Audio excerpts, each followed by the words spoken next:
Take a sip.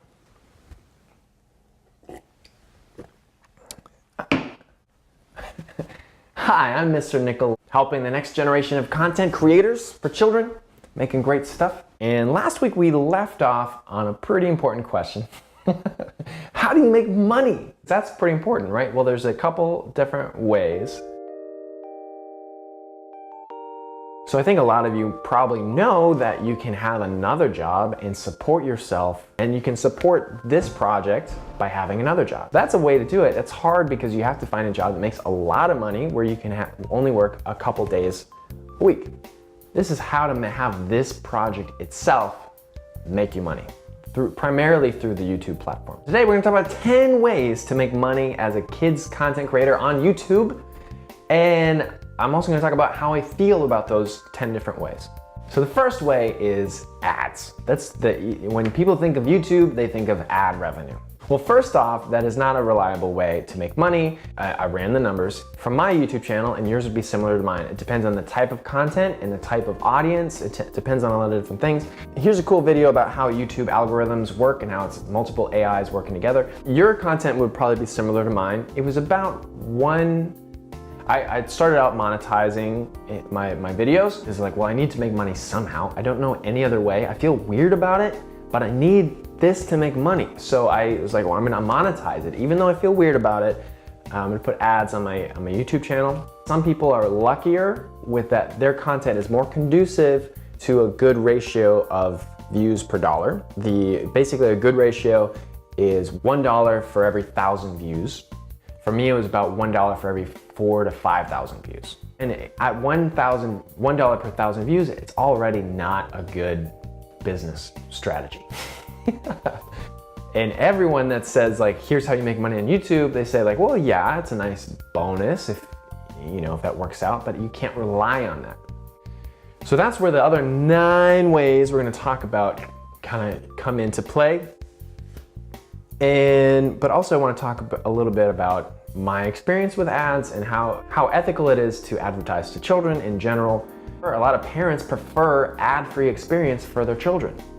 Fred Rogers himself says that he wanted to help children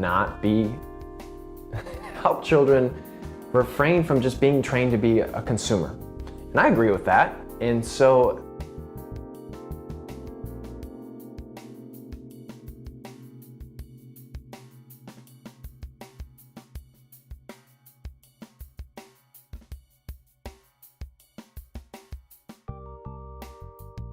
and there's a balance between making money.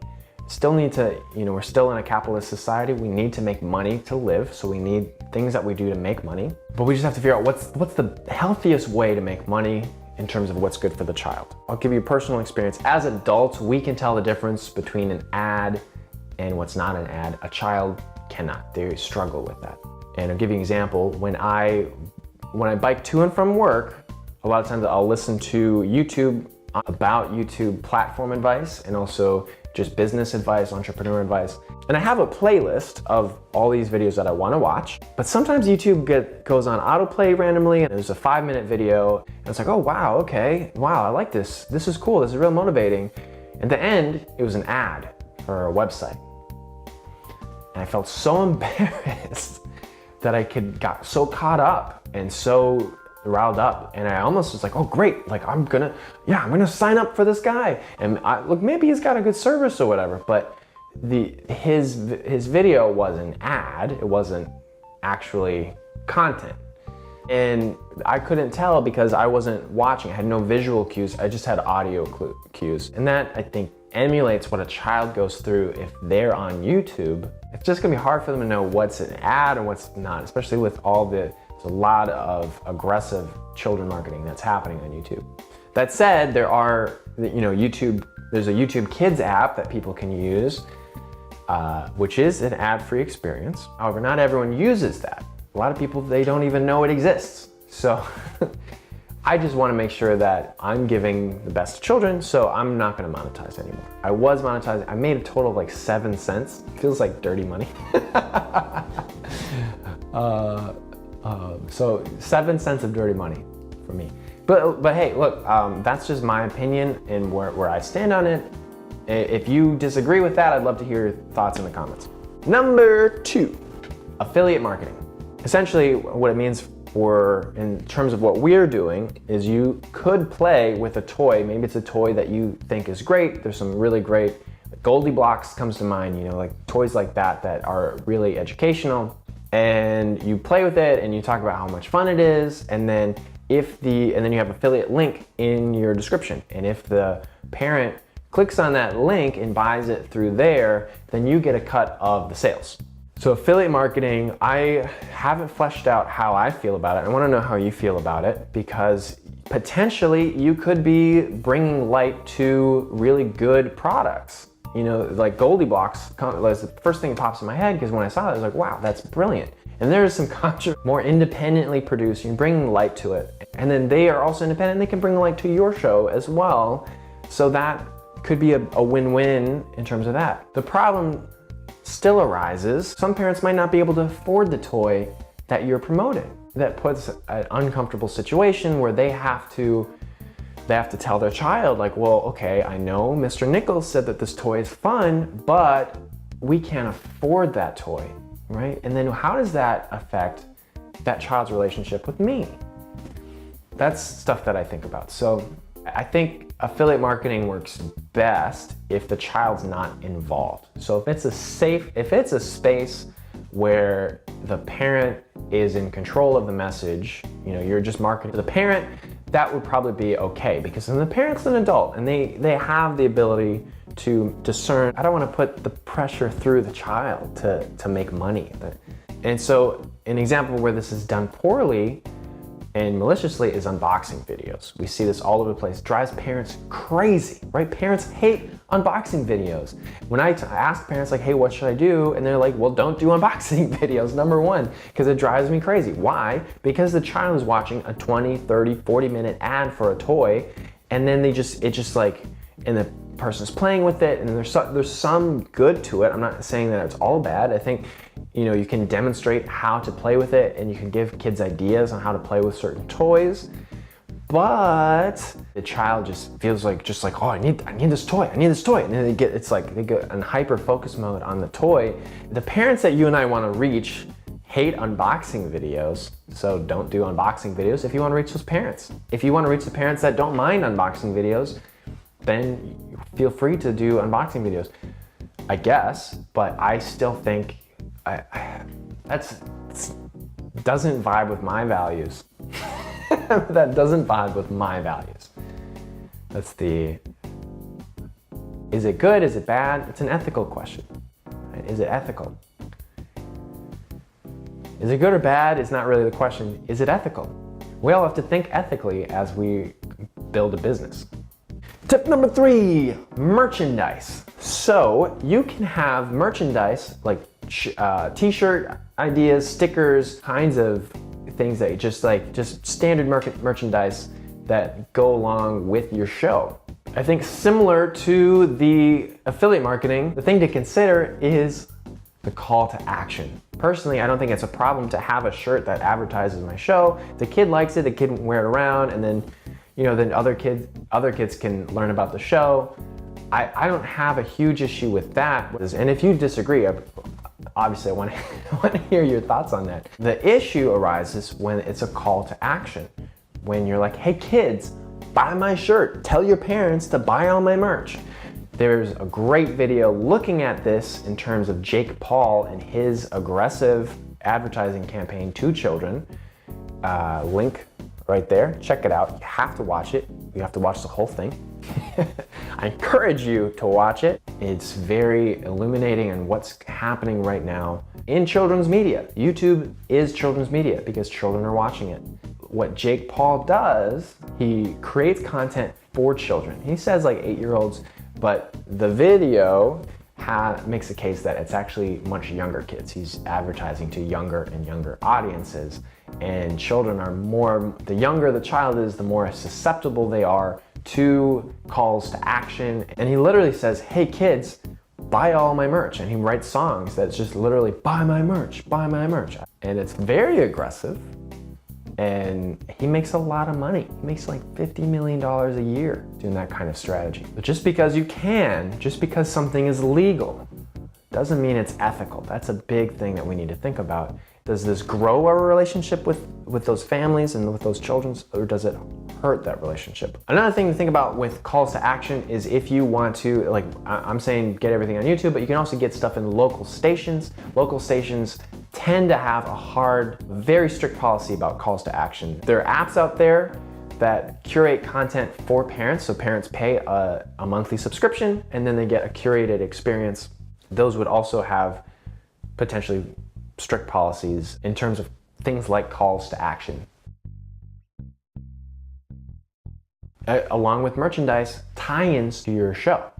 So music, digital downloads. You can have it free on YouTube, and then on your website you can say, well, okay, pay me a couple bucks or whatever, you set the price, and then you can download it and you can watch it wherever you want. Have it on their device, they don't have to rely on internet access, and you can make toys that go in, puppets, like hand puppets of your characters, plushes of your characters. These are all things that you can do, various levels of, yep, we have to figure out how to do that, right? But it's possible, it's very possible to work with other countries. Like these are typically outsourced to other countries, and then you work with a company and you can pick a good company. You don't have to pick a sweatshop company. There's plenty of options for you. If you think the company and the factory that they're treating their employees right, then you can work with those people to get a product, and that product you can sell to, you can have shipped back over, and that product you have shipped back over here, and then make a profit off of it. And then kids, and what you're doing then is you're creating, like having a stuffed animal of something that the kids love, and then they carry that around, and then it helps your message, because then when they hug that thing, they're thinking about your show and they're thinking about the lessons that are tied in with that show.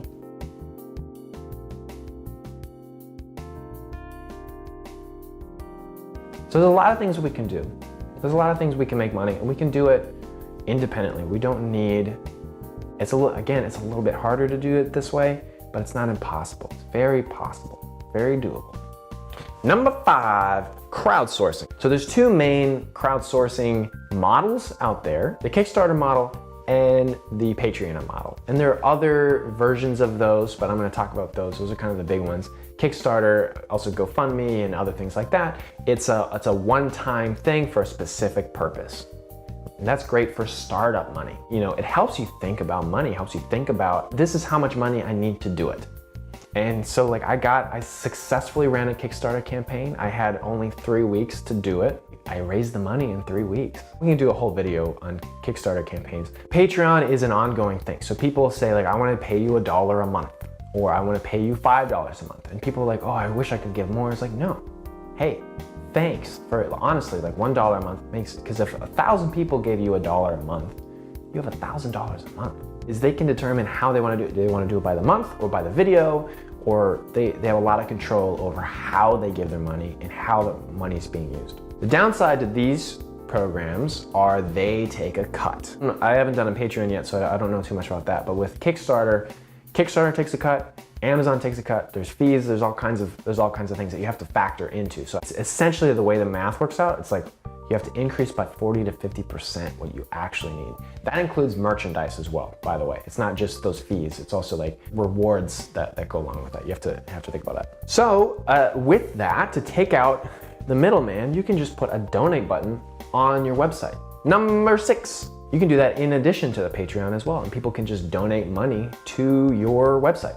The upside to that is that all the money goes directly to you. The downside to that is there's a little bit less incentive to do it. When people see a Patreon and see how much other people are giving and the rewards that go with it, it's just it's a little bit more incentive, which leads to number 7, nonprofit. Having a nonprofit gives you an opportunity to get a lot of donations directed towards your nonprofit. I'll give you an example. When I was doing my Kickstarter, I had several people tell me that if I had a nonprofit, they could give me a lot of money. I had a couple parents that they still gave me money, but they said, well, if you do this, our company matches it dollar for dollar. And so we'll even give you more money because we know that you're getting more money. I had another person that believed in my message and had some money from his business that was also space related, and is like, hey, I want to give you money, but I don't want any money to go to Kickstarter. And so I told him how much money it was in there. It was like 10, 15% to Kickstarter and 10, 15% to Amazon, something like that. I don't know. And he was like, well, I don't want that money to go to Kickstarter. I want all this money to go to you. And then he also said, I think the best way for me to do it is for you to have a nonprofit, and then I can donate to you, and then I get tax benefits. Having a nonprofit gives people an incentive to donate to you because they get tax benefits. There are problems with starting a nonprofit, and having worked with a lot of nonprofits, I can see that things get really stifled. You have to have a large board members, and if they disagree about anything, then everything stops. And potentially you can have something where you agree about stuff. I know that I still have aspirations to start a nonprofit. It's still an option for you, and if you have the right team, it could be brilliant. Number 8, artist grants. So these are kind of basically no strings attached grants that can be given, and you don't need to have a nonprofit. A lot of people have told me I should look into artist grants. I haven't yet. I've been kind of focusing on other things, but that's something that I'm going to explore, and I'll tell you how things go. You should explore it, and we should compare notes. Number 9, sponsorships. PBS is a good example. They figured out how to not have ads by doing sponsors. The thing with all money like that is strings come attached. My main concern is I'm doing it independently so that I can spread my message the way that I want to spread it. Sponsors may and probably will put pressure on that message because they also have a message that they want to say. If you find the right sponsor that everything's congruent, brilliant.